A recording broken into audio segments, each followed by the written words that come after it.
ခရစ်တော်၏နာမအဖြစ်မင်္ဂလာပါလို့နှုတ်ခွန်းဆက်တာအပ်ပါတယ်။ကျေးဇူးတော်နဲ့ညီတချင်းရှိပါစေ။ဒီနေ့မှာရှမ်ဆုံရဲ့အတ္တတာမသင်ခန်းစာများဆိုတဲ့ခေါင်းစဉ်လေးအဖြစ်နှုတ်ပတ်တော်လေးဆင်ခြင်ဖို့ရဖိတ်ခေါ်ချင်တာပဲဖြစ်ပါတယ်။ရှမ်ဆုံတမန်ကျမ်းစာတရားလူကြီးမှတ်စာထဲမှာကျွန်တော်တွေ့ရတဲ့တရားလူကြီးတစ်ယောက်ဖြစ်တဲ့သူရဲ့ထင်ရှားတဲ့အရာကတော့ခွန်အားကြီးခြင်းပဲဖြစ်ပါမိတ်ဆွေကျမ်းစာမှာရှမ်ဆုံနာဇရိလူဆိုပြီးတော့တတ်မှတ်ခြင်းခံရပါတယ်နာဇရိလူဆိုတာကတော့ခွဲထားသူစက္ကပ်ထားသူတို့လည်းအတိတ်ပဲရှိတာပဲဖြစ်ပါတယ်မိတ်ဆွေဒီနေ့ရှမ်ဆုံကတန်အမျိုးနွယ်ကဖြစ်ပြီးတော့ရှမ်ဆုံရဲ့ဖခင်ကတော့ဇောရမြို့သားမန်တော်ဖြစ်ပါတယ်သူရဲ့မိခင်ကတော့မြုံတော်အမျိုးသမီးကြီးကနေမှဘုရားရှင်ရဲ့ကျေးဇူးတော်အားဖြင့်ဘုရားရဲ့အခွင့်ပေးခြင်းအားဖြင့်ဗိဒ္ဓရေယူပြီးတော့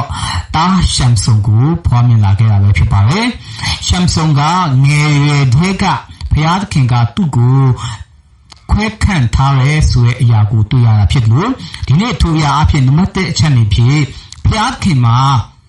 ကျွန်ုပ်တို့အတွက်ရည်ရွယ်ချက်ရှိရဆိုတာကိုလည်းရှမ်ဆုံရဲ့အတ္တတာအဖြစ်တွေ့ရတာဖြစ်ပါတယ်ရှမ်ဆုံကိုဘုရားကခွဲခန့်ထားခြင်းကသူ့ကိုဒီနေ့ဖိလိပ္ပိလူတွေလက်ကနေပြီးတော့ဣသရေလလူတွေကိုကယ်တင်ဖို့ဘုရားကသူ့ကိုရည်ရွယ်ချက်ရှိနဲ့ဖွားမြင်စေတယ်ကြီးပြင်းစေတယ်ခွန်အားကိုပေးခဲ့တယ်ဆိုတဲ့အရာကိုတွေ့ရတာပဲဖြစ်ပါတယ်မိတ်ဆွေကျမ်းစာထဲမှာတွေ့ရပါတယ်တရားတော်ကြီးမတ်စာအခန်းကြီး73ငယ်9မှာအကြောင်းမူကားဗိဒ္ဓရေယူ၍ဖွားမြင်လာတဲ့တော့တားယောက်ျားသည်စပင်ရိတ်ချင်းကိုမခံဘဲအမိဝမ်းထဲမှစာ၍ဘုရားသခင်၏နာဇရိလူဖြစ်ရလိမ့်မည်သူဒီလေဣသရေလအမျိုးကိုဖိလိပ္ပိလူတို့လက်မှကယ်နှုတ်စပြုလိုက်မည်ဟုဆိုရတဲ့ဆိုတဲ့အရာကိုတွေ့ရတာပဲဖြစ်ပါတယ်မိတ်ဆွေတို့တော့ကြောင့်ဒီနေ့ဘုရားကကျွန်တော်တို့တူးချင်းစီတိုင်းကို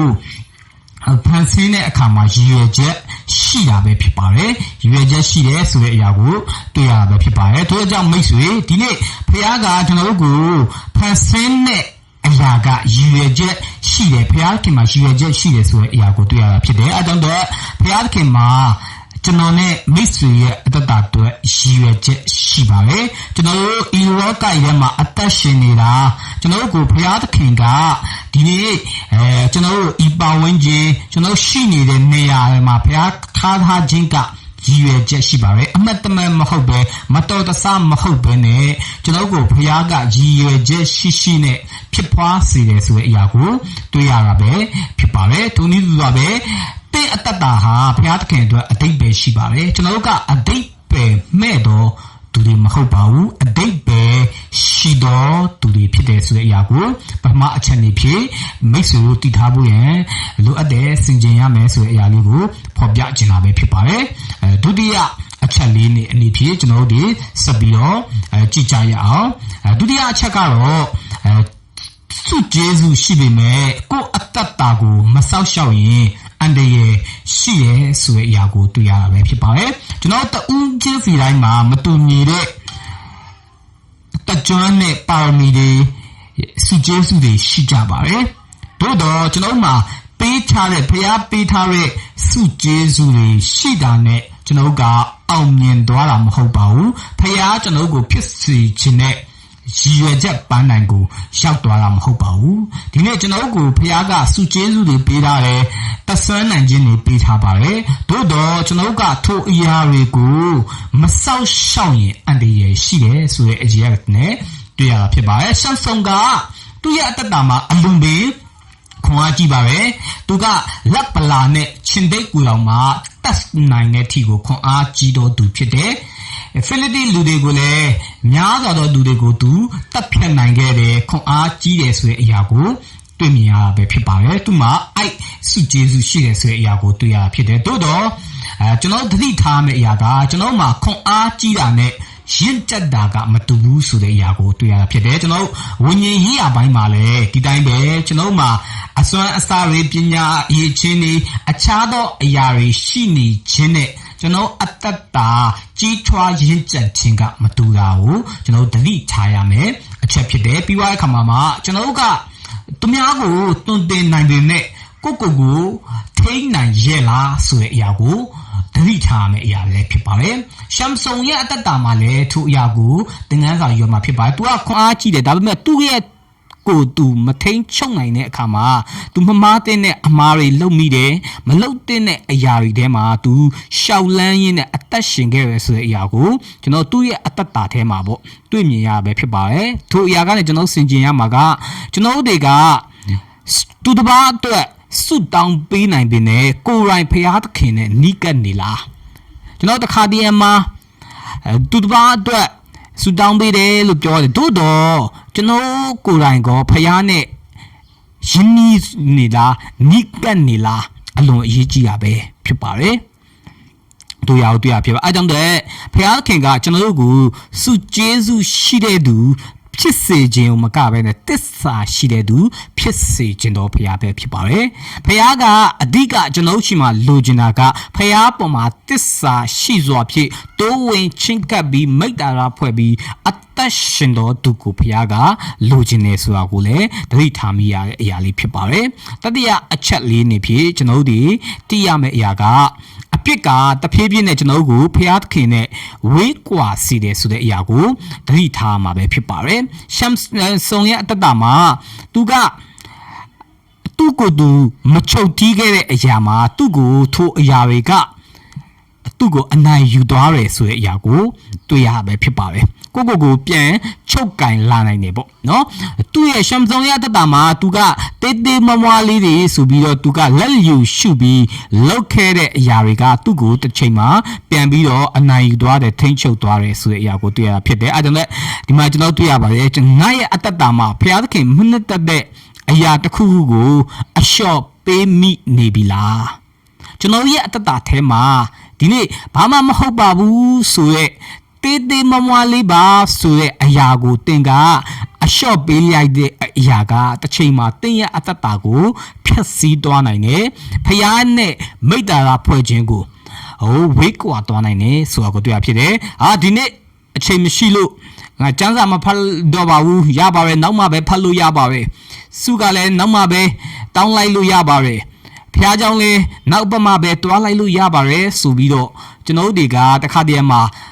အသေးမွားထင်ပြီးတော့အလျှော့ပေးလိုက်တဲ့အရာတွေကကျွန်တော်ရဲ့အတ္တကိုပြန်လည်ပြီးတော့တဖြည်းဖြည်းနဲ့ဥမာပြောရမယ်ဆိုရင်စပြီးတော့စလိတ်တောက်တဲ့အခါမှာတစ်ဖွာနှစ်ဖွာလေးပဲပါဘယ်သူမှမသိပါဘူးဆိုပြီးတော့စလုံးမိတယ်တစ်ဖွာနှစ်ဖွာကနေပြီးတော့တလိမ့်နှစ်လိမ့်တဖြည်းဖြည်းနဲ့အဲ့အရာက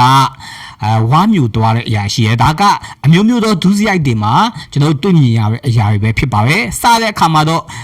တေးမမွားလေးလို့ပြီးတော့စားခဲ့ပြီးမဲ့တဖြည်းဖြည်းနဲ့အဲ့အရာတွေကပြန်ပြီးထိမ့်ချုပ်သွားတဲ့အခါမှာတချို့သောသူတွေမူရစ်ကျင်းကျွန်းဒုစရိုက်ကြေးကျွန်းအလောင်းကစားကြေးကျွန်းတွေမှာနှစ်မြုပ်သွားတယ်ဆိုတဲ့အရာကိုကျွန်တော်သတိထားမယ်အရာပဲဖြစ်ပါတယ်တို့ကြောင့်တင်းငယ်တဲ့ဆိုတဲ့အရာကိုအလျှော့မပေးမိဖို့အလွန်အရေးကြီးတယ်ဆိုတဲ့အရာကိုလည်းဆင်ခြင်ရတဲ့အရာလေးဖြစ်ပါတယ်နံပါတ်၄အချက်နဲ့ကတော့ဖျားသခင်နဲ့ဝေးကွာတာကိုသတိမထားမိခြင်းမဖြစ်စေပါနဲ့ကျွန်တော်ကတခါတည်းမှာဖျားနဲ့နီးနေတယ်လို့ထင်ပြီးတော့ငါစံစာဖတ်နေပါလေဆူတောင်းနေပါလေဖျားเจ้าသွားနေပါလေဆိုပြီးထင်တော်များလေတကယ်ဖျားနဲ့အကျွမ်းဝင်ခြင်းမိတ္တာဟာဖွဲ့ခြင်းမှာဝေးကွာနေတယ်မတိမတာနဲ့ဝေးကွာသွားတဲ့အရာတွေရှိပါတယ်တတိမထားမိတဲ့အရာတွေရှိပါတယ်တခါတည်းမှာကျွန်တော်တို့ရဲ့လောက်ရက်တွေကျွန်တော်တို့ရဲ့စီးပွားထဲမှာအချင်းကုန်လိုက်အမျိုးမျိုးသောအရာတွေမှာကျွန်တော်တို့ကတတိမထားမိပဲဖျားနဲ့ဝေးကွာသွားတဲ့အချိန်တွေလည်းရှိတတ်ပါတယ်ရှမ်ဆုံရဲ့တက်တာမှာကျွန်တော်တို့တွေ့ရပါတယ်အခန်းကြီး16အငယ်20မှာဆိုရင်ရှမ်ဆုံကထာဝရဘုရားကသူ့ကိုစွန့်ခွာသွားတယ်ကိုသူမသိဆိုပြီးတော့တွေ့မြင်ရတာပဲဖြစ်ပါတယ်ရှမ်ဆုံကတော့အရင်အချိန်လိုမျိုးပဲသူ့ကိုဒီလပြောလာတဲ့အခါမှာသူထပြီးတော့သူ့ရဲ့ခွန်အားနဲ့သူကျိုးလှုပ်ဆောင်မယ်ဆိုပြီးတော့သူထပါတယ်ထပြီးရခင်ကဲ့သို့ယုံသွက်မိဟုတွေးတယ်ပေါ့တွေးတဲ့အခါမှာဒါမှသူတတိမထားမိလိုက်တာကဖျားကသူနဲ့ဝေးကွာသွားပြီသူ့ကိုစွန့်သွားပြီဆိုတဲ့အရာကိုတွေ့ရတာဖြစ်ပါတယ်သူ့ရဲ့ခွန်အားကသူ့ရှိမှရှိတာမဟုတ်ပဲသူ့ရဲ့ခွန်အားရဲ့အရင်မြစ်ကဖျားရှိကလာတာပဲဖြစ်ပါတယ်ဒီနေ့ကျွန်တော်သတိထားမယ့်အရာကလည်းကျွန်တော်မှတစ်ခါတည်းမှာပတ်စံရှိတယ်တခြားသောအရာတွေရှိနေတာပဲဆိုပြီးတော့ဖျားကိုဥ ဦးစားပေးရမယ့်အရာမှာကျွန်တော်တခြားသောအရာတွေကိုဦးစားပေးမိတဲ့အရာတွေငါကျမ်းမာသေးပါပဲ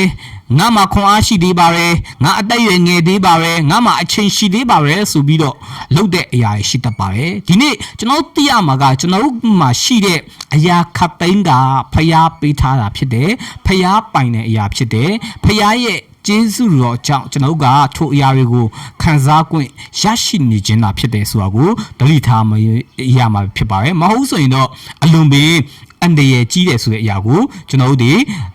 သိရမှာပဲဖြစ်ပါတယ်အဲကြောင့်ဖျားခင်နဲ့ဆက်ဆံရေးပြတ်သွားတာကပုံကြီးမားတဲ့ဆုံးရှုံးမှုဖြစ်ပါတယ်ကျွန်တော်တခါတည်းမှာစီးပွားပြတ်သွားတယ်ပတ်စံနေမရှိတော့ဘူးမကြမ်းမာတော့ဘူးအချင်းနဲ့အမျိုးမျိုးကြုံနိုင်ပါတယ်သို့တော့ကျွန်တော်တို့ကသတိထားမယ့်အရာကအရေးကြီးဆုံးအရာကဖျားနဲ့အဆက်ပြတ်သွားခြင်းဖျားနဲ့ဆက်ဆံရေးပြတ်သွားခြင်းကမိတ္တာရာပြတ်သွားခြင်းကကျွန်တော်ရဲ့အကြီးမားဆုံးသောဆုံးရှုံးခြင်းဖြစ်ပါတယ်ကျွန်တော်မှမွေကုန်သွားတယ်လုပ်ငန်းတွေဆုံးရှုံးသွားတယ်သို့တော့အဲ့ဖျားနဲ့မိတ္တာရာရှိနေတဲ့သူကိုဖျားကပြန်လဲပြီးတော့ကောင်းကြီးပေးနိုင်တယ်ပေးပိုင်တော့ဖျားဖြစ်ပါတယ်ဒါပေမဲ့တင်တာမွေရှိပြီမဲ့ဖျားနဲ့အဆက်ပြတ်သွားတဲ့အခါမှာ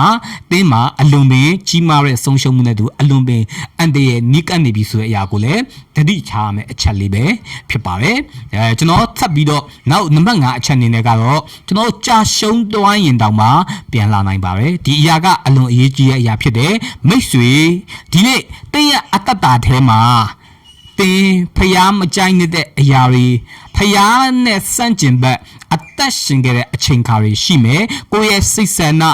ကိုယ့်ရဲ့စိတ်တဘောအတိုင်းလှုပ်ရှားသွားလာနေထိုင်စားတော့ခဲ့တဲ့အချိန်ခါတွေရှိမှာပဲဖြစ်ပါတယ်တိုးတော့ဒီနေ့တင်တတိထားမှာကရှမ်ဆုံကလည်းသူ့ရဲ့ခွန်အားကိုသူ့ဟာနဲ့သူပဲအမျိုးမျိုးပေါ့သူ့ရဲ့စိတ်တိုင်းကြသူ့ရဲ့ဒေါသမမာနတွေနဲ့သူအသက်ရှင်ခဲ့ပါတယ်ဒါပေမဲ့အချိန်အခါတစ်ခုရောက်လာတဲ့အခါမှာသူဖိလိပ္ပိလူတွေရဲ့ဖန်ဆီးခြင်းသူ့ကိုမျက်စိတွေဖောက်ပြီးတော့လုံးဝသူ့ရဲ့ခွန်အားမရှိတော့ဘူးဆိုတဲ့အချိန်ကြီးရောက်သွားတဲ့အချိန်မှာသူပြန်ပြီးတော့ဖျားထံကိုပြန်လဲပါတယ်ဖျားကိုပြန်ခေါ်ပါတယ်အိုးအရှင်ထာဝရဘုရားကျွန်ုပ်ကိုအောက်မေ့တော်မူပါလို့သူပြန်ပြီးတော့ထိုဘုရားရှင်ထံကိုအော်ဟစ်တဲ့အခါမှာဖျားကပြန်ပြီးတော့သူ့ကိုခွန်အားပေးတယ်ထို့တဲ့ကြောင့်ဒီနေ့မိတ်ဆွေကျွန်တော်ရဲ့အတ္တတာမှာလည်းအချိန်ကာလတစ်ခုမှာ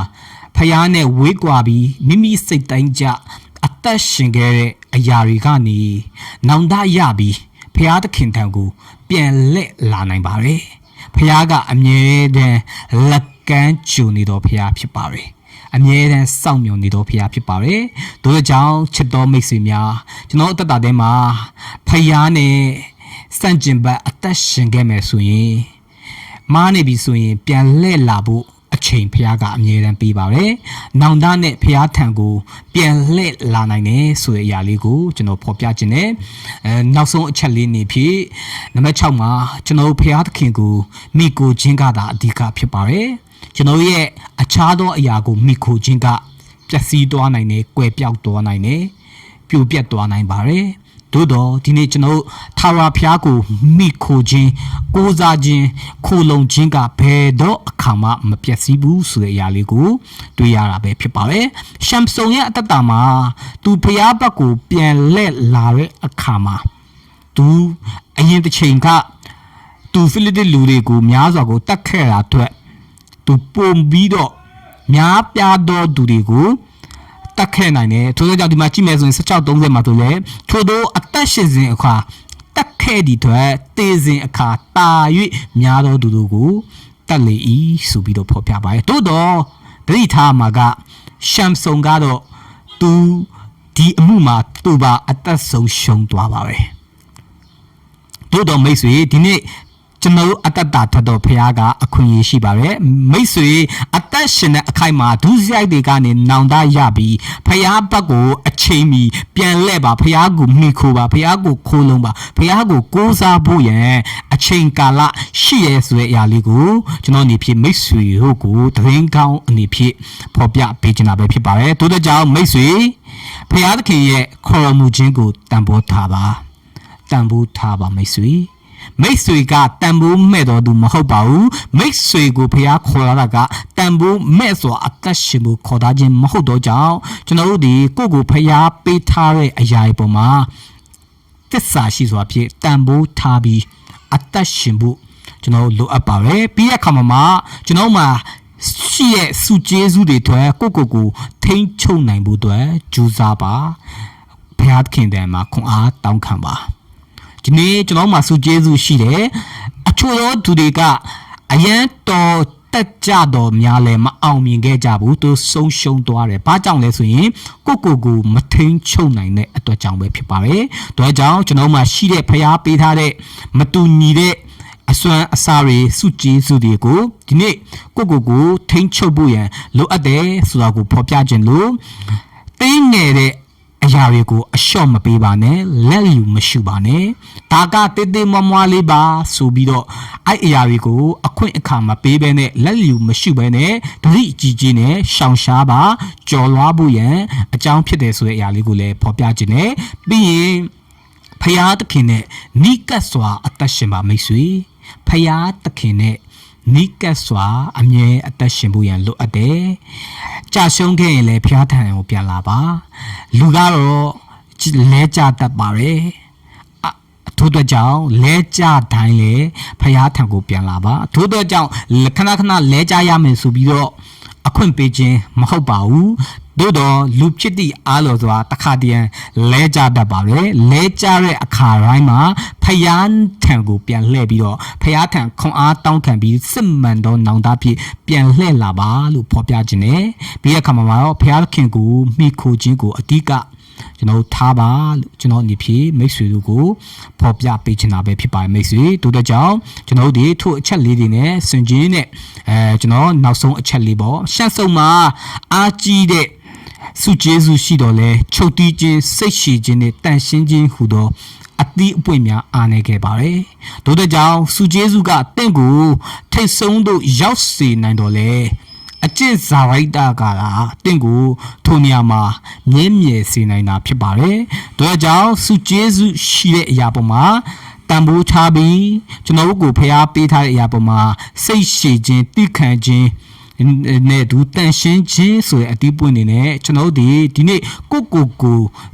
ထိန်းချုပ်ပြီးကိုဒီနေ့ချုပ်တီးပြီးတော့ဖျားပေးတဲ့